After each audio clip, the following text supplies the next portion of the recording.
Good evening, ladies and gentlemen. It is 8 o'clock sharp.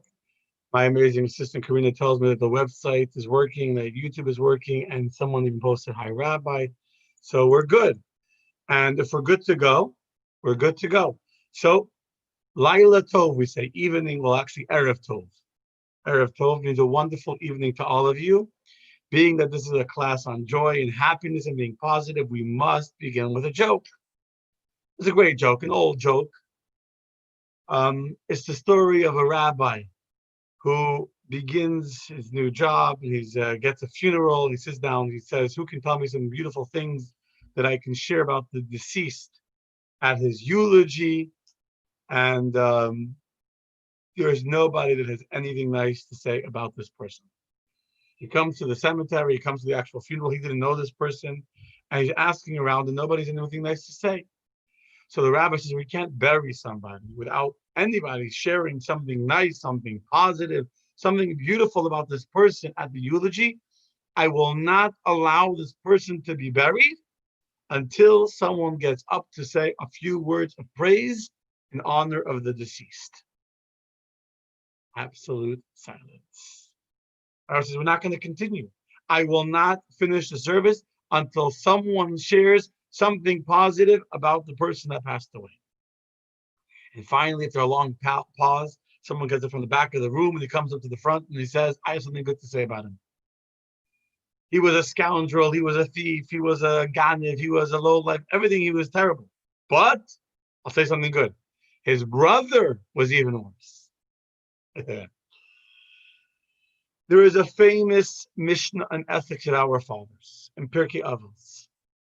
Rabbi Yochanan ben Zakkai asks his 5 most precious, special students to each go out into the world and to come back with the best piece of advice that they could offer for life. Each one of those students come back with a different piece of advice. And each piece of advice is worthy of a class on their own. But here are the words of his student, Rabbi Eliezer Ben Hurkanis. Was a fascinating life story. He actually was originally from a wealthy family, but his father did not appreciate Torah study. He was working in the family business and he ran away to go study, but that's not for today. And he went and he traveled and he came back and he said to his teacher, I have found that the best advice for life is to develop an ayin tov, a good eye. A good eye. And we already understand from last week's class, the lesson we had last week, that when you have good glasses on, when you have a good eye, when you have a good lens, when you have a good perspective on life, so very likely what you will see will be good. I don't know if I said it last week in the class. It's popped in my head this second as I'm saying these words. The very famous story, I don't think I said it last week, of the person that was always wondering why the neighbor hangs up dirty laundry to dry. And she would always sit and make fun of her neighbor and say, look, I look at my kitchen window. I see she's hanging out her towels and her sheets and her clothing to dry, but they're still dirty. Why would she hang up dirty clothing? Until one day her husband tells her, I think that the issue is not that our neighbor is hanging up dirty laundry. I think the problem is that your window is dirty. And sure enough, when she cleaned her own window, she realized that the laundry that her neighbor was hanging up was actually clean. So this idea is not new and was already discussed at length last week.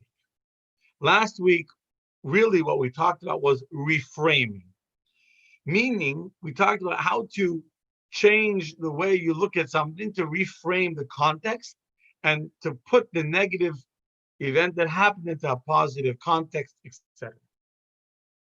Tonight, I plan, God willing, B'ezrat Hashem, to go a whole step further. And tonight's objective is going to be to explain how to actually view events themselves as positive. The question for discussion, the question that we asked earlier in the email, if you saw it and you paid attention earlier, that I gave you time to think about, that we will address tonight, is how to train ourselves to develop what Rabbi Eliezer ben Hurkanis calls an ayin tov, a good eye. Not just that we're able to reframe circumstances, not just that we're able to say, well, I'm sure it was bad, but I'm sure there was a good reason or something good will come out of it, but how to actually look at things that happen and be able to see them or to remember them with an ayin tova, with a good eye. That will be the objective of tonight's lesson. And even if the beginning of the lesson might feel like we're saying just the same idea, be positive, we are going to end with practical advice how to actually how to change the way we see actual situations and actual circumstances in a positive, beautiful, upbeat way. So stay with me, Bezrat Hashem, for some interesting stories, some eye-opening perspectives, and of course, some very practical advice. We're going to start with a story. And instead of me saying the story, I'm going to share the screen, and we're going to read the story together in the text. The story about it, all the stories tonight will be from the Rebbe. The story of a disciple from a neighboring Hasidic community, actually, whatever, once visited the Rebbe and requested a blessing. After discussing his personal issue, the Chassid asked the question that he had heard. The Rebbe actually asked him to share something he had heard from the tish, from the table of his Rebbe, and this is what he shared. The Talmud end of Tractate Chagiga states that even the sinners of Israel are as filled with good deeds as a pomegranate is filled with seeds. The question is, but isn't that statement contradictory? If someone is truly a sinner of Israel, how can the Talmud say that he is full of good deeds? You hear the question. How can we say that they are sinners of Israel are full of good deeds if they're sinners and not full of good deeds? Rebbe closed his eyes and nodded, quietly beginning to cry, and the Rebbe said as follows. I have a question on the very same passage, replied the Rebbe. If the Jew we speak of is truly full of good deeds, how can he be called a sinner of Israel? Hear a story. What's the Rebbe saying over here? This is a classic example of two individuals looking at the same exact identical text, and yet they each see something completely, totally, vastly different. The way that this other Rebbe, this other spiritual leader, read the passage of the Talmud was that if they are sinners of Israel, if they are what the Talmud calls Poshei Yisrael, the rebellious ones of Israel, how could they be full of mitzvahs like a pomegranate? A pomegranate is full of seeds, and they're as full of mitzvahs like a pomegranate is full of seeds. The Rebbe didn't even let this man share the answer. The question is coming from a place where the focus is on the words sinners of Israel, and because they're sinners of Israel, therefore, since that's my starting premise, that is my foundation, that these people are sinners of Israel, I now ask a question, how could they be full of mitzvahs the way a pomegranate is full of seeds if they are sinners? The Rebbe begins the passage of Talmud from a different word. The Rebbe begins this passage of Talmud by saying that the sinners, that they're full of mitzvahs like a pomegranate. He begins by saying the positive. He begins by saying how they are beautiful people, how they're full of mitzvahs, the way a pomegranate is full of seeds. And once he begins on that starting point, on that premise, he now has a question that how could they be considered, how could they be called the sinners of Israel? You understand? It's the exact same word to the Talmud, and it's the exact same word to the Talmud. If you open up the Talmud says that even the sinners of Israel are full of mitzvot like a pomegranate. But what part of the Talmud is the premise, is the starting point, is the foundation, and what comes out of that foundation? So each Rebbe could choose how they look at the people described in the Talmud. One could look at it as being a description of sinners, and one could look at it as a description of people full of mitzvahs like a pomegranate. And from that starting point, they then try to understand how the other part of the sentence makes sense. I'll give you another example. I'm going to share my screen again.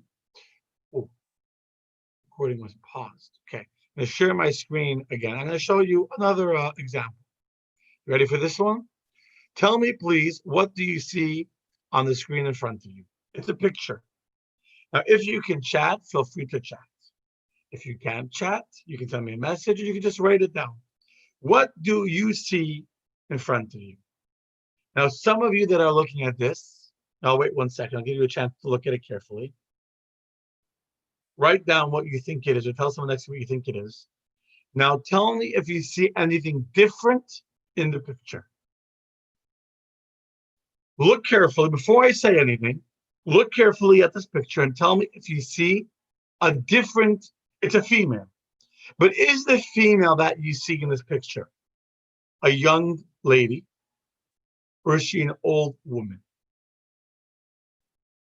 Now, it's really hard for me doing this over Zoom, and I really wish I was sitting in front of an actual class, feeding off the energy of the class as you were all trying to figure it out together. But tell me, tell yourself, do you see a young girl or do you see an old woman? And what's fascinating about this image, there's many like it, but this is the most famous of them, called young lady or old maiden, or a young maiden or old lady or something like that, is that many people can't even see the other image of the other kind of lady in the picture. I did this to my wife and I was preparing this. And I showed her the image. I showed to Hannah, and she saw a young woman. And I explained to her she did not see an old woman. And I explained to her what I had read, that that's because, as I'm going to say right now, that we see what we are. So if you're young, and people that are texting me, Susie, you're young at heart. If you're young at heart, you see a young woman. Let me show you. Here is the hair. Here's her bonnet, her nice hat. You can see the mouse, right? You see the mouse? You can see the mouse. So here is her eyes. Here is her nose. Here's her mouth, her chin. That's her chin. Here's a nice necklace she's wearing. This is her dress. That's her back. If you're looking at people with a more, if you're, I don't say you're older, God forbid, but many people see an old woman. If you're looking for an old woman, here is the eye of the old woman. Okay. Here is the big nose. This is the ear of the young girl. This is the eye of the old woman. Here's her big nose. Here is her smile, her lips. Here is her pointy chin. Her pointy chin. So both images are there. You have the old woman with the eyes, the big nose, the mouth, and the chin. And you have the young girl with the eyes, her nose over here, her ears over here, and her necklace over there. And both ways are true. Both ways are true. It's amazing. Someone said to me, it's wow. It's wow. So what's amazing is that both perspectives exist, but yet we're not even able to see the other perspective because sometimes we're so in our own reality, we're so in our own glasses that we see the young person in the picture. It's hard for us to even see that this very same picture could actually be an old woman. And this is going to be the discussion of tonight. How to change the glasses, how to change the eye rather, how to change the ayin tova, that when I look at others, when I look, well, we're going to talk about others in next week's class. But when I look at people, when I look at situations, when I look at things that happen to me, let's not talk about relationships. That's going to be a next week's class. When I had a stressful day, okay, today I dealt with a rental car and they messed me up, and I spent over an hour and a half at the place, and I have to call to customer service and we'll fight with the charge, a whole story. So part of your day goes off schedule. I mean, this happens to every human being. If you're involved in things in the course of your day, in the course of your week, there will be times when things don't work out the way you want, when things are difficult, when things are stressful. The question is, that we already established last week, what is my bias? Meaning, so now let me rephrase the question based on what I've said so far tonight. What is my starting point? What is my premise? What is my beginning? And what comes from there? Okay, so let's. I saw on Facebook a very interesting post. Two doctors from Interesting Humans of the, it's called Humans of New York, and shows a photo of two doctors sitting on the park bench, and it says, "We are eye doctors." What's something about the eye that most people don't realize? It says, I should have shared the screen too, but whatever, too late now. So they write the eye doesn't see. It's the brain that sees. Think about this. Eyes don't see. Eyes are like a camera. They're just reflecting light. They're reflecting images. But it's the brain that processes the image. So, for example, the image I just showed you a minute ago, what was the image of? What your eyes saw was just black and white lines. Your brain either processed those lines to reflect the image of an old lady or to reflect the image of a young girl. So the eye is only a transmitter, and what we actually visualize, what we see, is affected by our memories, by our feelings, and by what we've seen before. Meaning it's our default lens or our biases that help us decide what it is that we're actually seeing.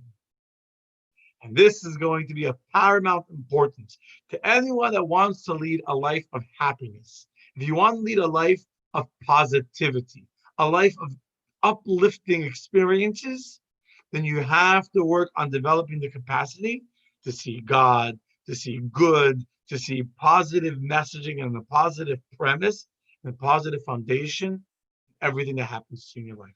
This is the essence of what we would call in Hebrew the ayin tova, or what we're calling in this course a positivity bias. Okay? Because it's all in our mind, it's not in our eyes. It's not what we're actually seeing, what's actually happening around us. It's how our brain is reading and internalizing and interpreting that which we saw. I'll share with you a great story. There was a very famous Hasidic master. His name was Rabbi Yitzchak of Berdichev. Very famous Rebbe. He was a colleague of the Alter Rebbe, the founder of the Chabad movement. He lived in the late 1700s. He was a famous rabbi of Berdichev. He actually, by the way, he was a mechutim with the Alter Rebbe. They married off grandchildren to each other, etc. Rabbi Levi Yitzchak of Berdichev is most famously known for always finding the positive in another Jew. He was a great scholar and a very, very holy man. But his specialty, if you will, was that he always was melamed chos. He always saw the positive in another Jew. And so there's a very beautiful, and there's many stories about him like this. Just one of these stories, I'll tell you two stories, why not? There's many stories like this, is that he saw a Jew who was smoking on Shabbos. Smoking in public. Today it's maybe a little more crazy to imagine, but back in the shtetl, living in the very insular Jewish Orthodox community, remember back in Eastern Europe, there was all Jews were religious. All of you watching, if you go back 4 or 5 generations, everyone was Shomer Shabbat, etc. And so he says, maybe you forgot that today's Shabbat and you can't smoke today. So he laughs at Rabbi Levi Yitzchak. Of course I know it's Shabbos. So maybe you forgot that you're not allowed to smoke on Shabbos. Again, the man cuts him off and says, of course I know that you're not allowed to smoke on Shabbos. He was being very, very argumentative. Hearing this, imagine. So before I tell you what Levi Yitzchak says, how could you see positivity in a person who is blatantly and openly, defiantly saying, yes, I know it's Shabbos. Yes, I know you're not allowed to smoke on Shabbos. Yes, I know that I'm doing a sin in public and all that. And Levi Yitzchak turns his eyes up to the heavens and says, Rabbeinu Shalom, Master of the universe. Mi ka'amcha Yisrael, who is like your people of Israel? Even when I gave this Jew every opportunity to lie and to mitigate his offense and to hide his shame, he refused to do so. He refused to lie and not say the truth. Where else in the world could you find such honesty like amongst this wonderful Jew? You understand how he looks at a Jew? Even though this person was openly, brazenly, publicly going against Jewish law, the Levi Yitzchak made a point of finding what positive thing can I see in this interaction, in this dialogue. It's a redemptive kind of vision. It's an eye-opening vision. I'll give you another story.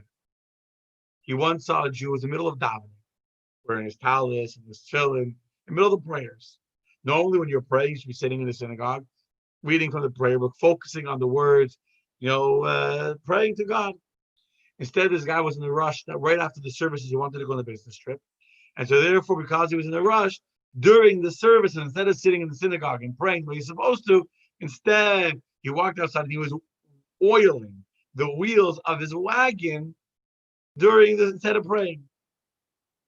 And Lev Yitzchak looks at him and says, the master of the universe, look at how beautiful you Jews are. That even when they're busy oiling their wheels to go on a business trip, they're still saying your praises. What's the starting point? This Jew should be praying in synagogue and if he's sinning by walking out and oiling his wagon, or that he's oiling his wagon and he's still praying.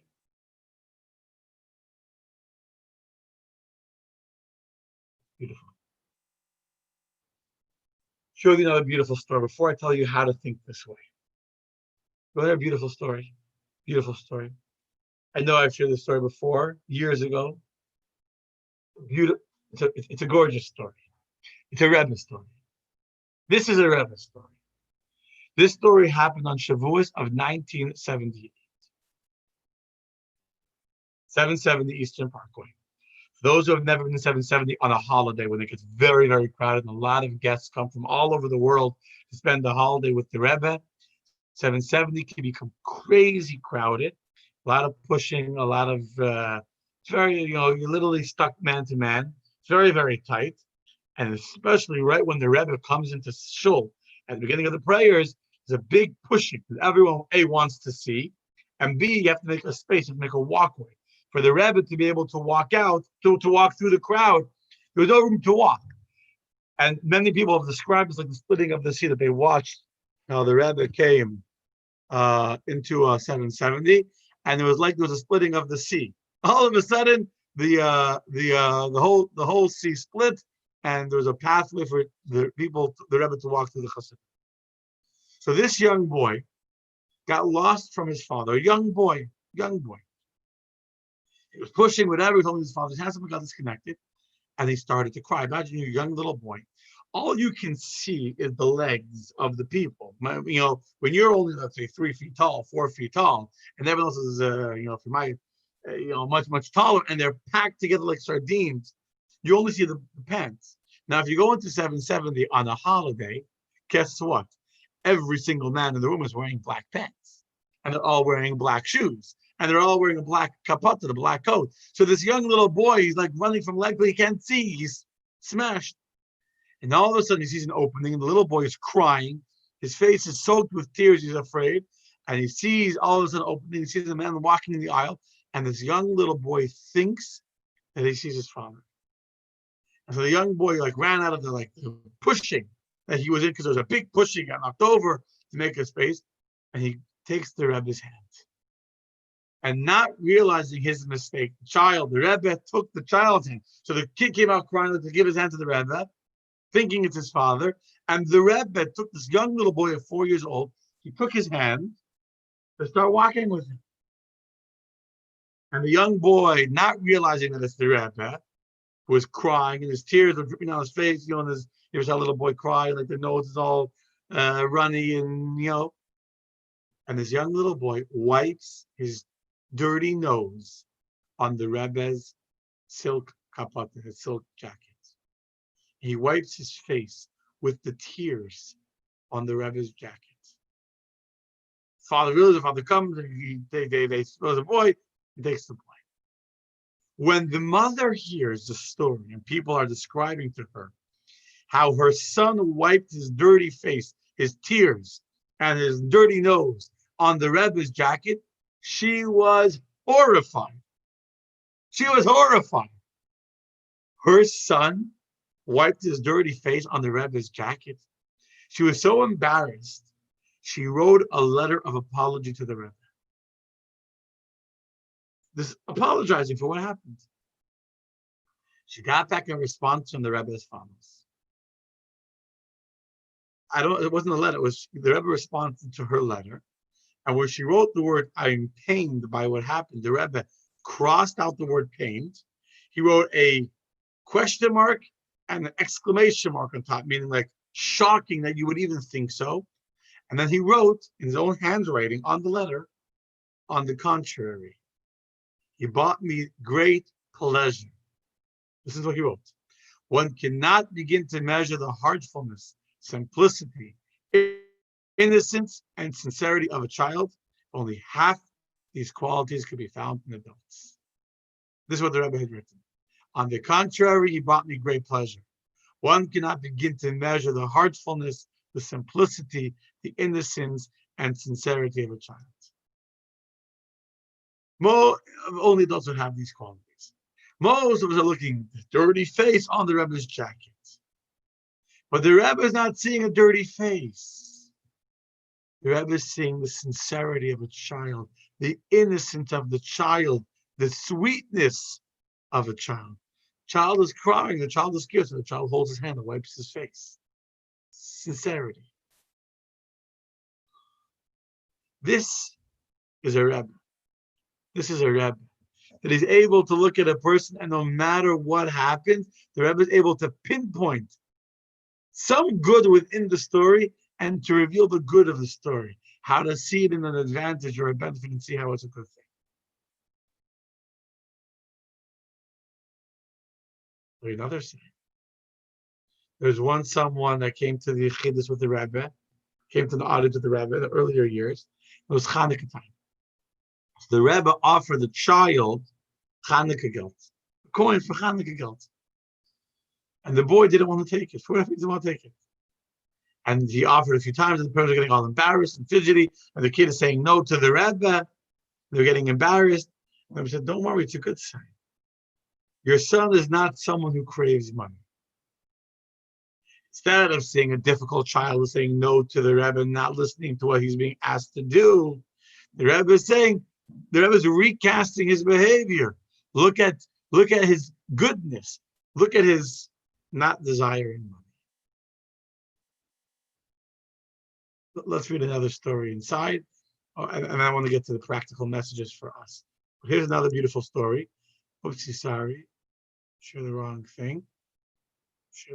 Where is the PDF? I'm only reading this inside because I want you to see the words of Herman Wouk. Once while giving a speech, the Pulitzer Prize-winning novelist Herman Wouk referred to the Rebbe as the most optimistic Jew of our time. To support this assertion, these are the words of Herman Wouk. He recounted that during a visit with the Rebbe in 1950s, he had commented on the sad state of American Jewry, bemoaning the lack of traditional observance and their high rates of assimilation. The Rebbe, in characteristic fashion, replied, while many Jewish leaders are pessimistic about the present and the future of American Jewry due to their struggle with observance, I'm upbeat and hopeful. Given the challenging situation of Jewish education in America, it's amazing that they still observe what they do observe. It's a very good community. Here's the key point. While you cannot tell them to do anything, concluded the Rebbe, you can teach them to do everything. Here's another story. I've shared that last line many times, but I wasn't familiar with the beginning part of that story. I didn't know it was Herman Wouk. Here's Herman Wouk in Yechidus of the Rebbe. You all know the famous author Herman Wouk. Herman Wouk is in a Yechidus, in a private meeting with the Rebbe. And he's telling the Rebbe that Jews are worried about the young people, the teenagers. They're rebellious, they don't listen to authority, they don't follow instructions. Sure enough, it will lead to the hippies and this whole idea of rebelliousness and breaking, what's considered right and wrong. He saw it as a bad thing. He saw it as a negative. And the Rebbe says, why are you focusing on what they don't do?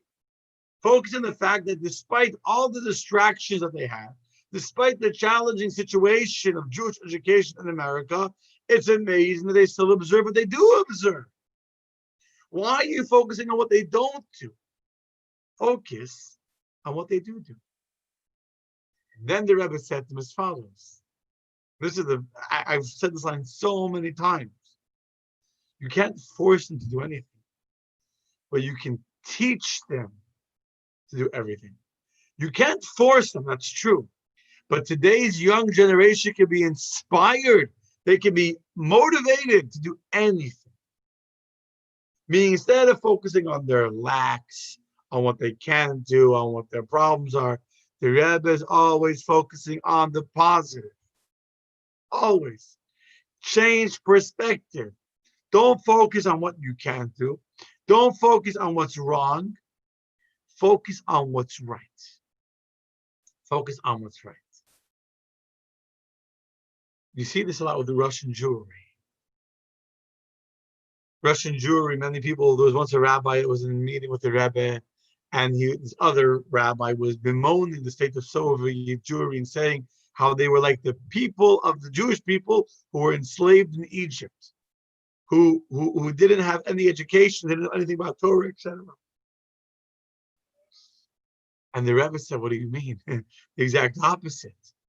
Those people who weren't educated refused to change their Hebrew name, their Jewish appearance, and they kept their Jewish identity despite all the odds. And then the Rebbe about a whole thing about Hananiah, Mishael, and Azariah, the three prophets that were threatened to bow down to an idol in the times of Nebuchadnezzar and during the Babylonian kingdom, and they refused to bow down, and they were willing to be thrown into the fiery furnace, and then God did a miracle. And they were saved. The Talmud says that those three great prophets, they only were able to stay strong because it was a one-time test of death. If they would have been tortured, they wouldn't have been able to overcome. The Rebbe was saying, look at these Jews in Russia, that they're overcoming not just a one-time test, but a daily test. And then the Rebbe shared the following story with this rabbi about a person who wrote to the Rebbe at great risk to himself. I don't get too distracted in the story, but at great risk, he wrote to the Rebbe that he doesn't know if he's allowed to make Kiddush on Friday night. Why not? Because in Russia, you had to work on Shabbos. In order to be a good, loyal citizen and helping your mother Russia, you had to work in some government job or some government factory. And you had to work on Saturday. If you didn't want to work on Saturday, you were considered a revolutionary. And many religious Jews had no choice but to go to work or to find ways to work from home to do quotas, etc. This now was able to find himself a job where he didn't actually have to work on Shabbos, but he had to pretend like he was working. He had to go into his job, to go into the factory, and he was figuring out a way that at the work he could do nothing that technically violated and desecrated Shabbos. But still, he told the Rebbe, so he went to the Rebbe, I feel guilty. How can I say Kiddush Friday night when I'm pretending that I'm going into work on Saturday? And the Rebbe began to cry to this rabbi. You're telling me that these Jews are so uneducated, they're so far from Judaism. And I'm telling you that look at their sacrifice. Both perspectives are true. Both perspectives are true. But which one are you living? Which one are you living?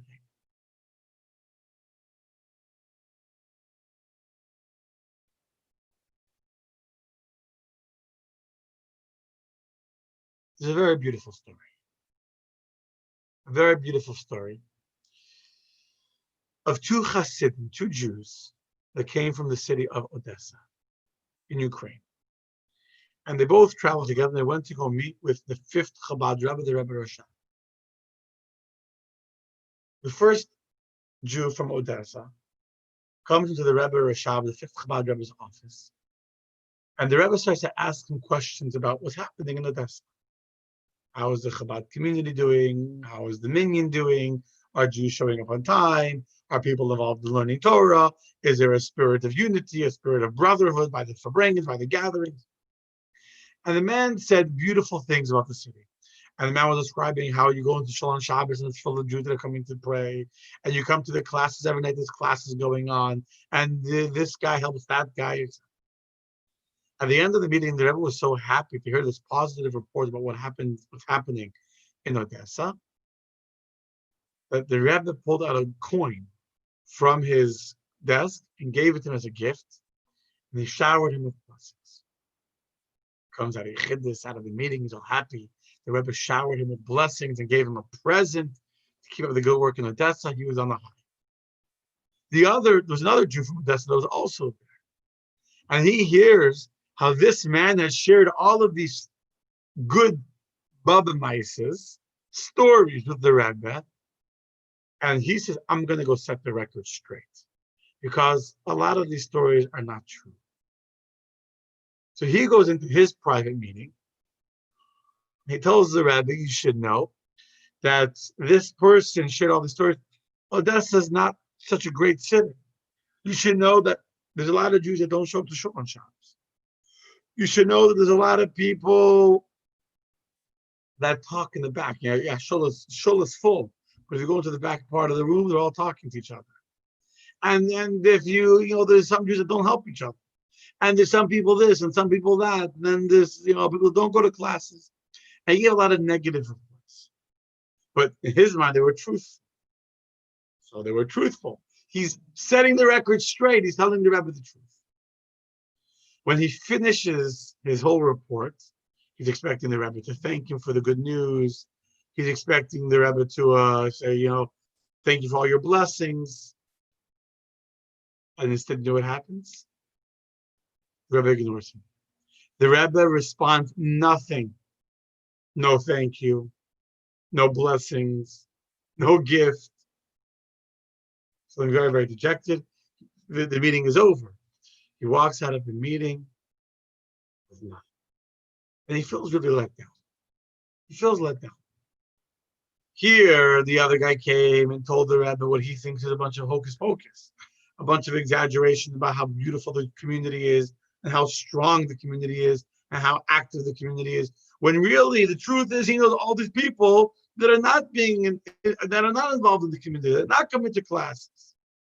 So how can the Rebbe only thank the other guy for giving him the rosy picture, and him who gave the truth didn't get such blessings?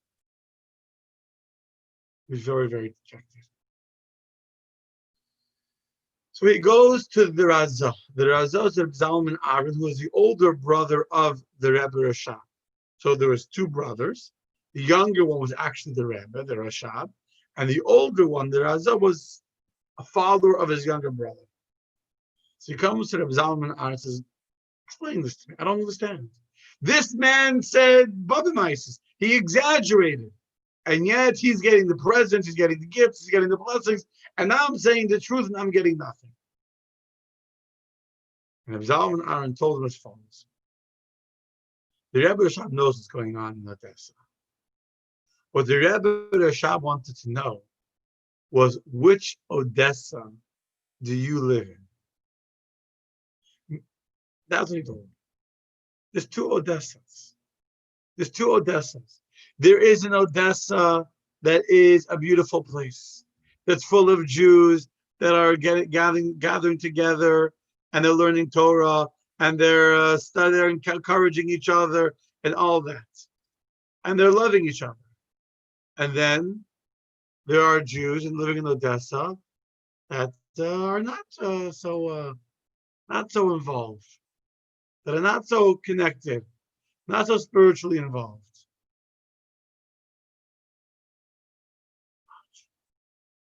And the question is, which one is going to be the one that you focus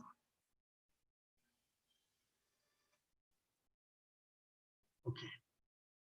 Let me share with you another story. We're going to get to the end. Well, don't worry, my friends. I'm going to get to the practical message. I really wanted to find this video. One second. Oopsies. Let me share my screen. Let me share with you a story.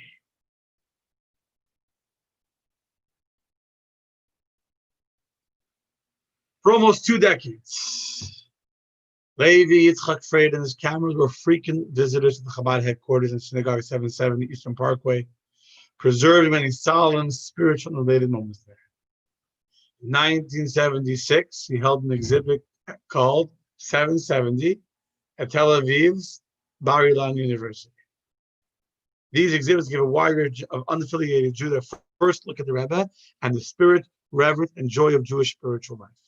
The exhibit was very well received. However, one journalist commented sharply in the guest book, with all due respect to the superb photography, here's the line, with all due respect to the superb photography, the subject you have chosen is extremely clerical and takes us back to the primitive darkness of the Middle Ages. How would you say this in a positive way?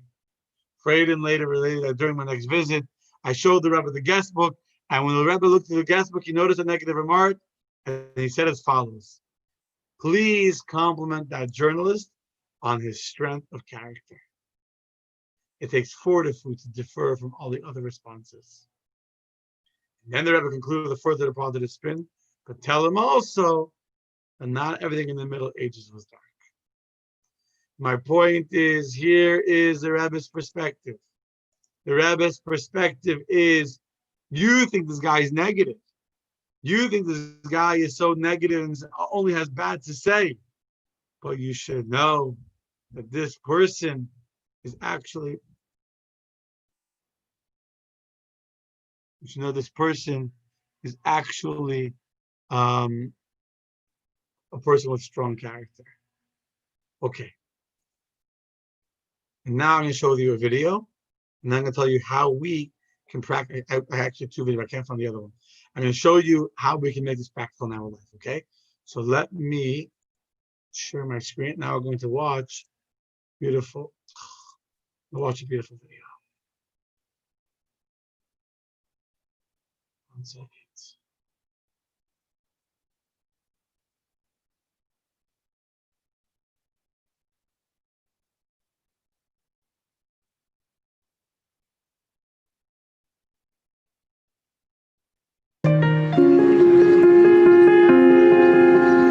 I was at Torres Chaim, which was on Belmont Avenue in Brooklyn. Shortly before my 10th birthday, my mother and my baby sister and myself went to see the Rebbe. We went to 770, and my mother started to talk to the Rebbe. My son, Shalom, he's been thrown out of the yeshivas, and the rabbi says this, and he's not listening, and the rabbis are complaining he doesn't like the school, he doesn't like the homework, he doesn't like the program, he likes eating stuff in class, and then my mother's crying and crying because she was searching for answers.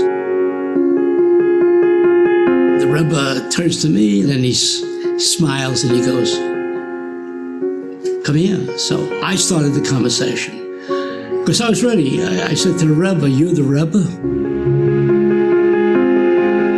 So the Rebbe looks at me with a big smile. He says to me 3 questions.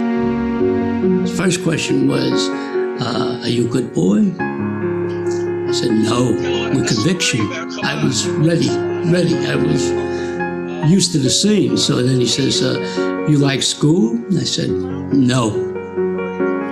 Then he says to me, "Do you listen to your mother?" I said, "No." So with a big smile, he turns to my mother and he goes, Emes, it's good. Hat aufgegraben die Mayim Chaim, was sie behalten bei jeder Rieden, a viele bei dem Mieden, was ruft sich an der Weiler. Beshem Acher is a sichere Sache, a sichert von Eretz Chefetz, a sichere Sache, a verbunden mit Mekel Mayim Chaim, a Bayelekim Chaim. Emes, it's good. And that was, wow. I jumped right back into the whole scene. Man darf sich mehr nicht haben Geduld und nicht jallen in Tirche wie Gier. Auf der groben Sache und aufgraben dem Bejehr, bis wann es getan im Stürmen, dem Mayim Chaim Shebetech, aber das gewähnt der Weder von den Baal HaYilul.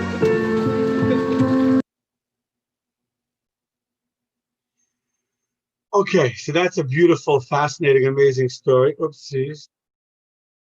That is a beautiful story. With this person comes in a troublemaker. This person comes in full of attitude, and the Rebbe says, he tells the truth. He tells the truth. Okay. And by the way, I have more stories like this. I have there's a whole book on stories like this. There's a story of, there's time for one more story. I'll tell you one more story before I tell you the practical takeaways, how to actually make this real and how we think. One last story, my friend, before we get to the practical stuff. In 1960, there was a young boy in Pittsburgh called Yale Butler. Yale Butler was the son of one of the leading Orthodox families in Pittsburgh, and he developed a very personal relationship with Rabbi Yossi Shpilman, who was a Lubavitcher rabbi and a teacher. But Yale was also very creative, and he had a good imagination, and he had a good ambition. And in 7th grade, he became the editor of the school newspaper. Side note, When I was in 8th grade, I was the editor-in-chief of our school newspaper as well. I guess I started writing when I was younger, didn't develop it for many years, but I was also the editor of our school newspaper back in the good old days when I was a young kid. So he was the editor of the school newspaper, and he wanted to make, now that he took over, he wanted the first edition of this new school newspaper to attract attention. So he thought of a spoof. What was a spoof? One of the more active figures in the Jewish community was a Lubavitcher, Chabad rabbi, who wore an army hat and a jacket, and he had an untrimmed beard, and he reminded people of Fidel Castro. Now, in 1960, Fidel Castro was more of like a well-liked and more of a, people didn't appreciate his, what kind of person he really was. And that became his nickname in school, Fidel Castro. That was his nickname in school, this rabbi. Rabbi Spielman. So Yale decided to expand upon this like school joke and this caricature of Rabbi Spielman being Fidel Castro. And he wrote about a whole fictional story about an invasion of Cuba in which Castro's troops were in danger of being wiped out. And in desperation, Castro calls up 770 to the Rebbe, and he contacts the Rebbe, and the order was given that the Hasidim are to march from 770 to the Brooklyn Navy Yard to commandeer several submarines and sail to Castro's rescue. So that was Yale's spoof. He wrote the article, the whole story, the picture of Castro, and the story did attract attention, but not the kind of attention he wanted. Many read the article and few approved of it, and they said it was out of place, that you don't make fun of teachers in the school like that and of rabbis, and lack of sensitivity to the Lubavitch community. And this first issue of the paper was its last issue of the newspaper, and this boy was forced to offer an apology to Rabbi Spielman. However, listen to this. Rabbi Spielman tells this young boy, you don't have to apologize to me, you have to meet the Rebbe. He didn't know this at the time, but the Rebbe wanted to meet with him. A young boy of 12 years old. The Rebbe wants to meet this 12-year-old boy that wrote an article mocking, in the jest way, mocking Chabad. Sunday evening, they make the time to go one Sunday. Rabbi Spielman drives from Pittsburgh to New York with this young 12-year-old boy. Yale walks in with Rabbi Spielman. The Rebbe motions for Yale to sit down, and then he sees Rabbi Spielman is leaving. He thought that he was going to Rabbi Spielman to that meeting, and Rabbi Spielman would be there. The Rebbe wanted to speak to him alone. And this 7th grader begins to get very nervous. And he starts to get very nervous. The Rebbe right away makes him at ease and tells him he knows of his family and what his father does in the Pittsburgh community. And the Rebbe begins to compliment Yale for his talent as a writer. And it's at that moment when he's complimenting Yale's writing ability that Yale notices the Rebbe picks up and is holding the article that he had written. And with terror, he realizes the Rebbe read his article. However, the Rebbe didn't reprimand him. The Rebbe is telling him he's a great writer and he's creative. And the Rebbe is complimenting him on the article he wrote that is making fun of Chabad. And then the Rebbe begins to explain to this young 7th grader that a person has an obligation to see the talents that God gives him as a trust and to make sure that they're used for the benefit of others. And in particular, the Rebbe emphasized that he should make sure to write positive things about love and unity, etc. And Yale began to realize that the fear that he felt that the Rebbe would scream at him for writing against Chabad turned from fear into empowerment. And instead of reproaching him for his disrespectful story, instead the Rebbe was recognizing his potential and encouraging him to develop it. 1982, Yale became a rabbi and became a publisher of the B'nai B'rith Messenger, pretty large newspaper. And he maintained a relationship with the Rebbe, and he began to write a weekly Torah portion column, very often based on the talks of the Rebbe. And one night he realized, he's going through a list of people who have purchased lifetime subscriptions, he realized that the Rebbe had actually, he's a Mr. Schneerson. Mr. Schneerson. The Rebbe had subscribed to his newspaper. And years later, The Rebbe told someone that this Yale, who is now known as Rabbi Butler, who was the leader, the writer for the Neighborhood Messenger, had shown unique skill as a writer since childhood. How's that? This kid wrote a bad story. And instead of cursing him out, instead of saying, how dare you speak negative against the Rebbe, against Chabad, instead the Rebbe did the exact opposite. The Rebbe said, look at the talent, look at the good. And the Rebbe's premise, the Rebbe's focus was the positivity, not the negativity.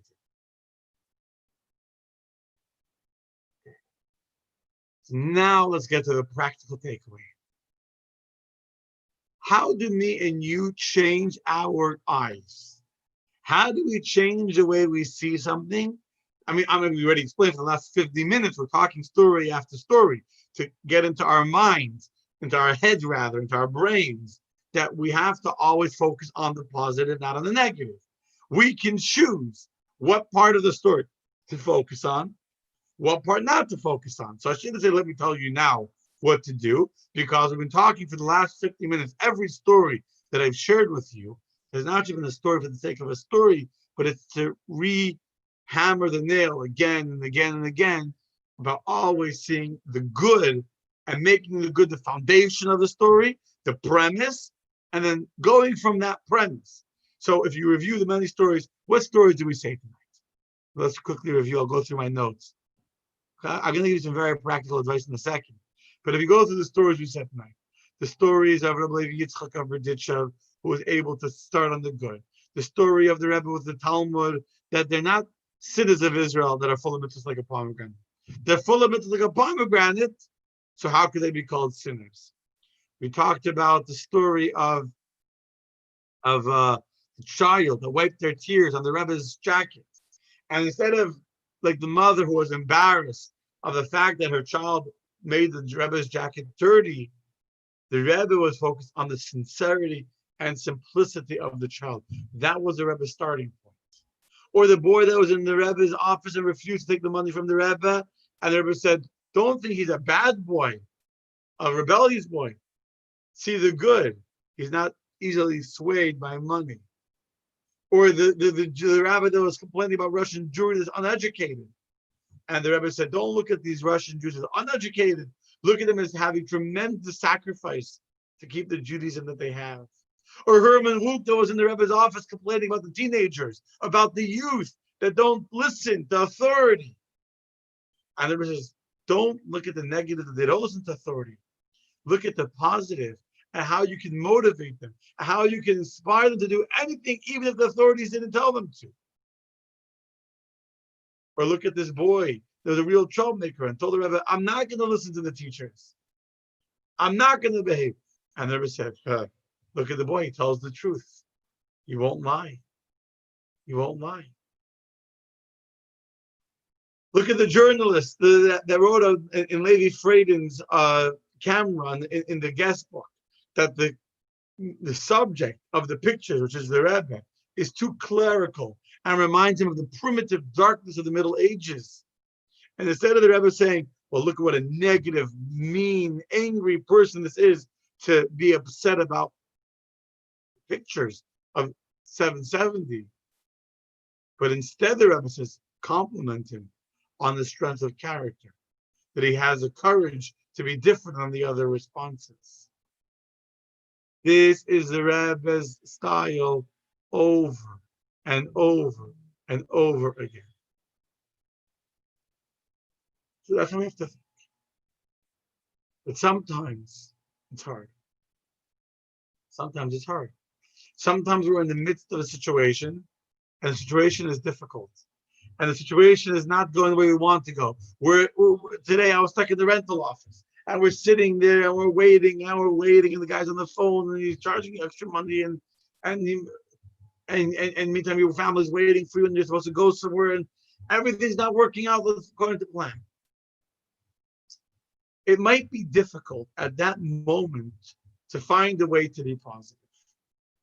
It might be difficult at that moment to say, let me start with the good. The good is that I'm still alive. Yeah, you can say that. Focus on the fact that, that at least you're not in the hospital. You're stuck in a car rental place instead of being stuck in a doctor's office. There's truth to that approach. But not always are we able to do that.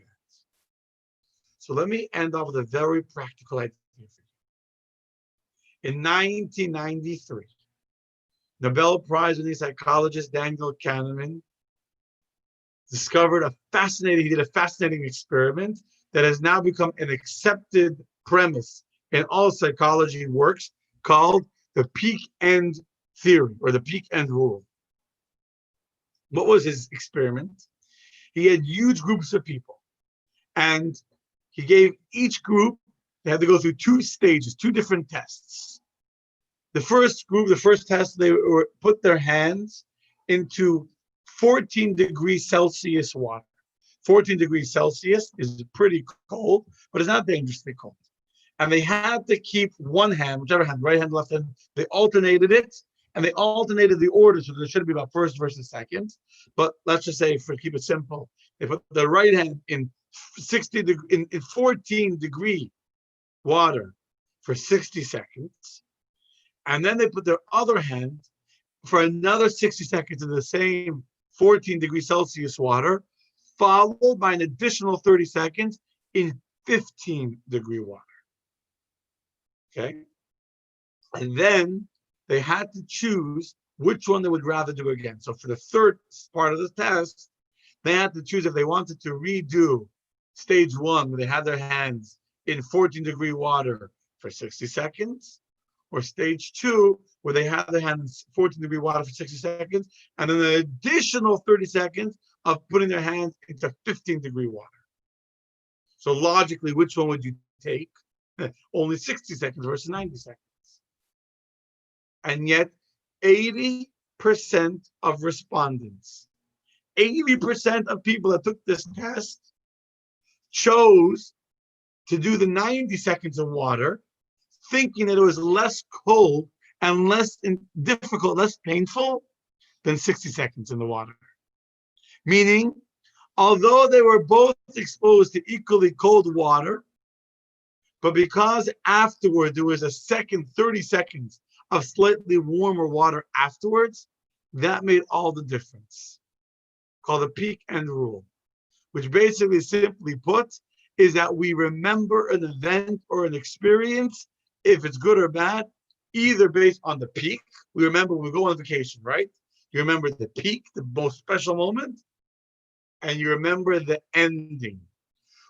Our memories are not very good. And since this happened, there's many studies on this idea.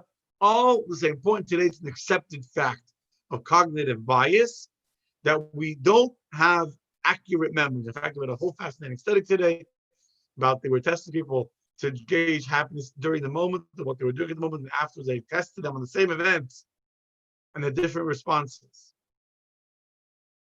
Meaning that when we're in a situation, it may be a negative situation. It may be a stressful situation.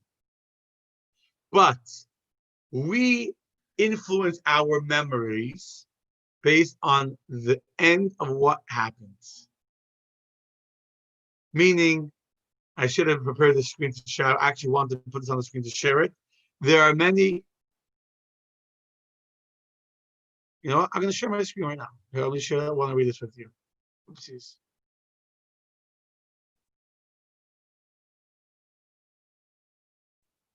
According to Dr. Air, but why would anyone want to pay so much attention to the way they remember things before they've even experienced them?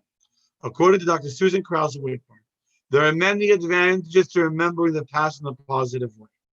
And the more that you remember things in a positive way, I found that older adults with higher levels of self-esteem and well-being are the ones who tend to focus on the positive events from their life.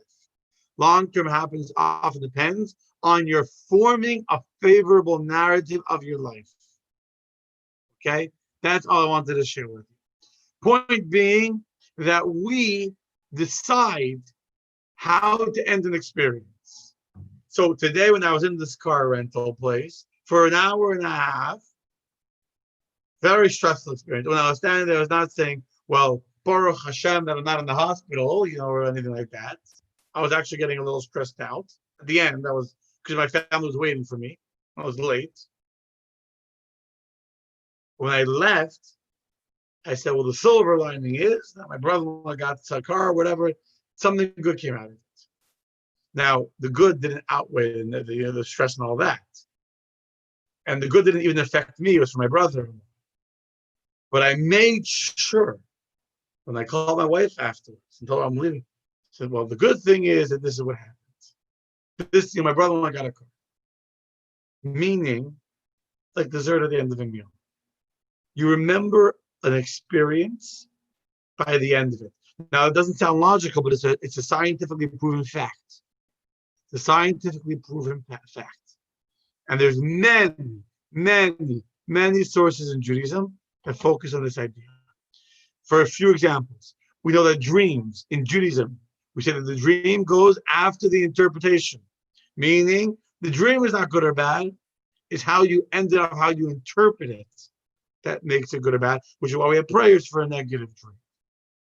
Give you another example. Talmud says, you don't leave your friend only with a dvar halacha, the word of Jewish law or a word of inspiration. If you want to say goodbye to your friend, you only say goodbye on a happy note, on the positive note of Torah. In fact, there are many examples of prophets who would end their words with praise and consolation. Do you know that next week we're going to read the book of Eicha, the book of Lamentations? Next week is Tisha B'Av, and on Tisha B'Av we end off the book of Eicha, the book of Lamentations, a terribly, terribly sad book. The custom is that the second to last verse is recited twice. Hashivenu Hashem Elecha v'nashuva Chadesh Yameinu Kikedem, which means that return to us, O God, and like reinstate us, Yameinu Kikedem, like the days of old.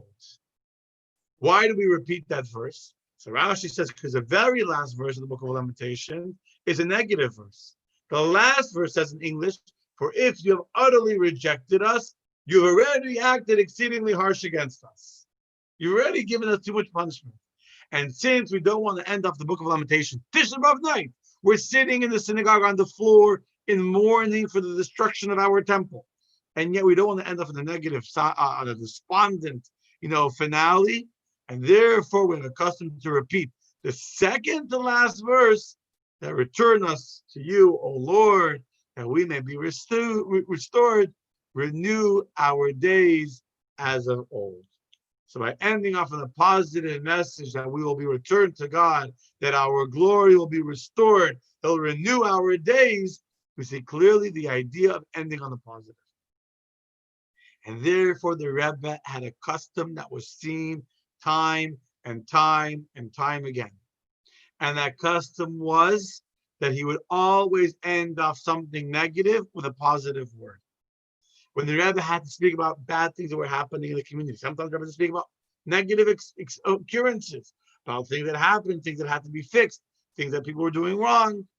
The Rebbe would always end off with the following words, Umesaynim b'toiv, which means we must end with a good note, And therefore, the Rebbe always ended any talk about something bad with a positive note.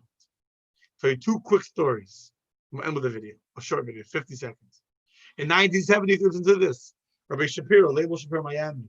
They just finished the final edits on the Haggadah of the Rebbe's comment, which in the Haggadah was the Rebbe's commentary and insights. And they sent the finished copy to the Rebbe for approval. And the Rebbe wrote back to them. It had already been proofread. They sent the bound book into the Rebbe. And when they came to the Rebbe saw the final printed, product, and the Rebbe had one detail he wanted to change. The very last footnote in the book is talking about when a person is circumcised, a child is circumcised, and the last words are, we don't do a bris, due to the pain of the child. Whatever it's talking about, the final words are, due to the tsar, to the pain of the child having the circumcision. So those are the last words of the book, the pain of the child. And the Rebbe asked the editor to rewrite that last footnote so the book would conclude on a positive note and not on a negative note. They have to change the words, and never should have changed the words, but the final word should be explicitly positive words instead of explicitly negative words. So the editors wrote back that they would change it for the next printing, but it was too late to change this because the book had already been printed. They already printed 1,000 copies, whatever it is. So the Rebbe replied they should buy rubber stamps.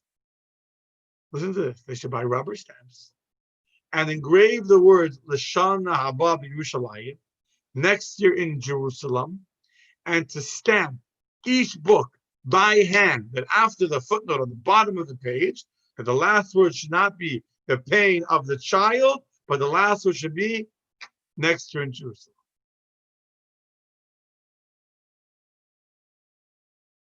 There was a young man, his name was Arya Citrin. He's a teacher in LA today. He was in yeshiva. I'm making the stories. I read the whole story. It's very interesting. This whole memory of the Rebbe. But the point is, they came into his parents wanted him to go to college, and he did not want to go to college. His parents, especially his mother, was adamant he had to go to college. He came to the Rebbe, and she tried to argue with the Rebbe that her son should be allowed to leave the yeshiva and go to get a degree. And the Rebbe didn't give his blessing. It was a very emotionally charged meeting, and the mother got very emotional during the meeting and almost like upset at the Rebbe that she was not encouraged. He was encouraging the child to stay in yeshiva, and she got very upset at the Rebbe. It was a very emotionally charged, difficult meeting. Finally, the meeting is over.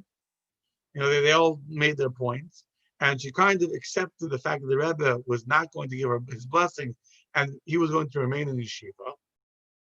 And all of a sudden, out of the blue, the Rebbe says to her, I would really like, could you smile? The Rebbe asked her to smile. It was so strange that the Rebbe should ask her to smile. She began to smile. And she began to smile, and she said, okay, now we can end the meeting. I didn't want you to walk out of my office upset without a smile. The Rebbe didn't agree to what she wanted. She wanted something. She screamed at the Rebbe. She was upset at the Rebbe. The Rebbe held his ground. The Rebbe didn't change, but at least end with a smile. This is my advice to you. The practical takeaway from today. The practical takeaway, the word for today is peak end theory. Everything goes after the end. Or in Hebrew, mesayimim b'tov. Make sure you end an experience by finding something good about it. So honestly, you should learn to train yourself to always see the good and to always focus on the positive premise and the foundation of everything that you experience to be, how is it good? But even if you find yourself in a situation that at the moment you're not able to see as good, make sure at the end of it, when it's all said and done, say, what good thing can I see? Make sure you end it good. You got into a fight with somebody, you got into an argument, end up by saying something nice about that person. You had a bad day, end by doing something good to make the day good. You feel like unproductive, find one thing to do before you leave the office that's productive, so you say, I did something productive today. Make sure that even if everything was bad, don't let it end bad. The end, the dessert, the siyum, the conclusion has to be good.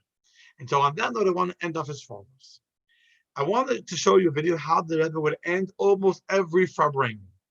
Every farbrengen, the Rebbe would sit together, talk for hours about whatever topic it would be. Good, bad, theory, Israel, politics, Torah, Rashi, Kabbalah. The other Rebbe would end the farbrengen. The Rebbe would end by reminding everyone to make a blessing for after the meal. And he would end by starting the following words, with the following song of the following words. Ki besimcha seitzeyu, which means that with joy, with simcha, you will go out. Uvishalim tuvalun, and with peace, you will go on your way. The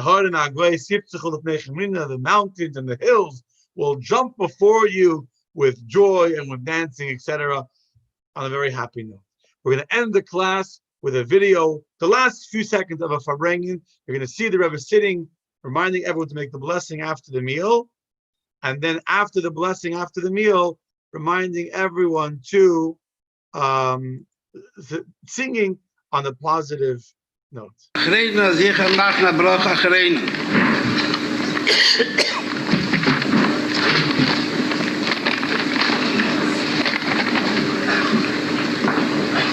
Notice the Rebbe saying the blessing after the meal from the Siddur.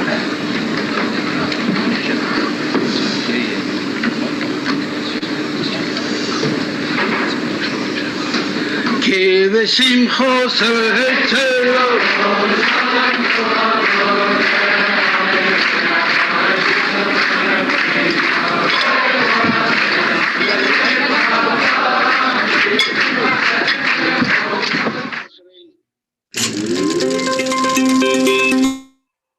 Good night, ladies.